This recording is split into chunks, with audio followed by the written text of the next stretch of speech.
Hello and welcome to the channel, it's me Kristofer Brooks. Today I would like to talk to you about understanding the system, identity, jurisdiction and taking back cognizance. You ever feel like life runs on invisible rails, like there's a system beneath the surface that quietly decides what you can do, who you are and even what you owe? We grow up thinking it's just all paperwork, a form here, a license there, a number on a card, but those little details, the minimum contacts that link us to the system, carry more meaning than most of us realise. And today I want to explore that, not to rebel against it, not to deny it, but to understand it, because knowledge, real, conscious knowledge, gives us the kind of freedom that no documentation can. So let's talk about identity, jurisdiction, language, and a word that's older than legal textbooks. Cognizance. Let's take back awareness.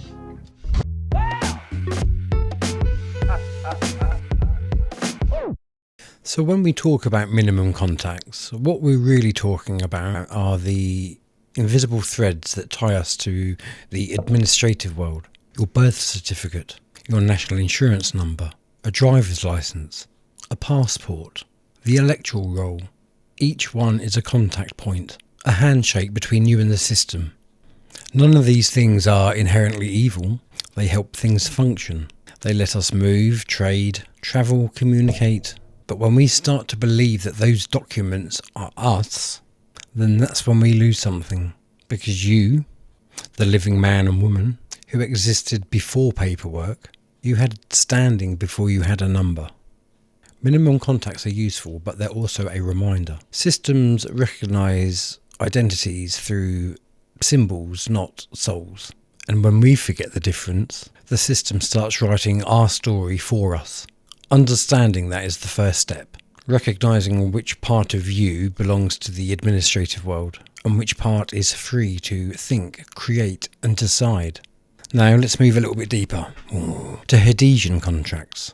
It's a fancy phrase, but in plain language it means agreements that we enter into without actually ever negotiating. When you tick a box online, when you sign the fine print that you didn't read, when you agree to terms and conditions and just keep moving forward, that's adhesion.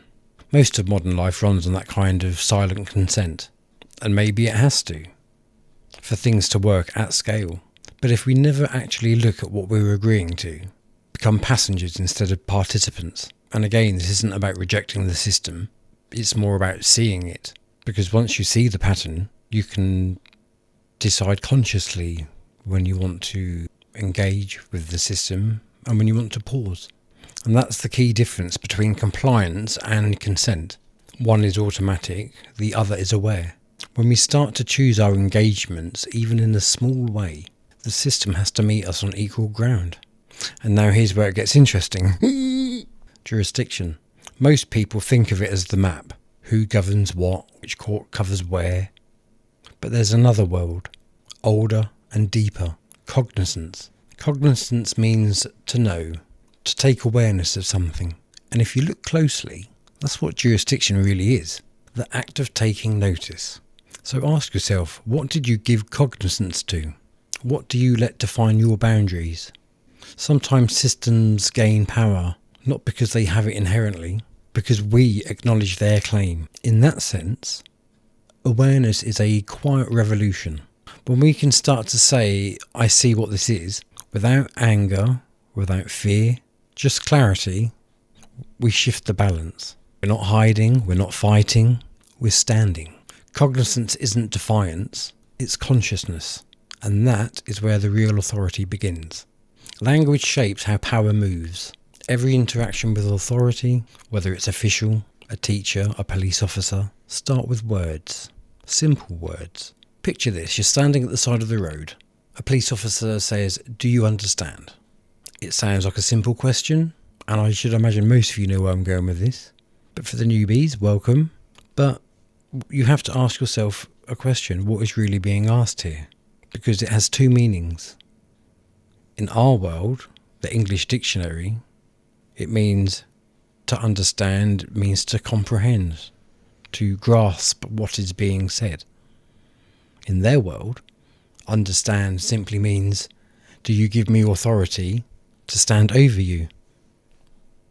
Two completely different meanings for one word. And so it's a reminder that language isn't neutral. The same sentence can mean two different things depending on who, when and where it was said. When somebody in a position of authority speaks to you, take a breath, listen not just to the words, but listen to the intention behind them. This isn't about arguing, it's about awareness. You can acknowledge what is being said without losing your own standing. You can communicate calmly, respectfully, and still remain conscious of your ground. That's the quiet power of language. When you comprehend how it shapes relationships, you stop reacting and start responding. So next time somebody asks, do you understand? Let that moment just become a moment of reflection. Not submission, just a moment to think. Do I comprehend? Do I agree? Do I choose to engage right now? That's awareness. That's cognizance in action. So where does all this lead? It leads to responsibility, because awareness without responsibility is just observation. Once we understand the machinery, the contacts, the contracts, the jurisdiction, the words, we have a choice to use that understanding not to escape, but to engage more wisely. When you know the rules of the game, you can play with integrity. You can say yes when it aligns and no when it doesn't.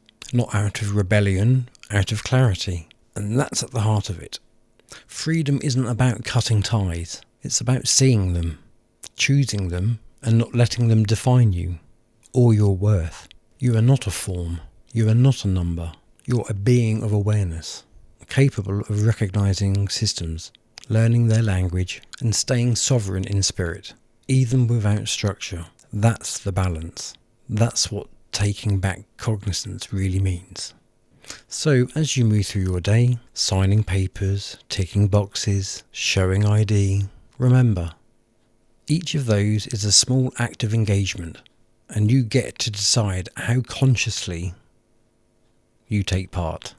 Systems exist to organise the world, but awareness exists to remind us who we are within it. You don't have to fight the system to rise above it. You only have to see clearly.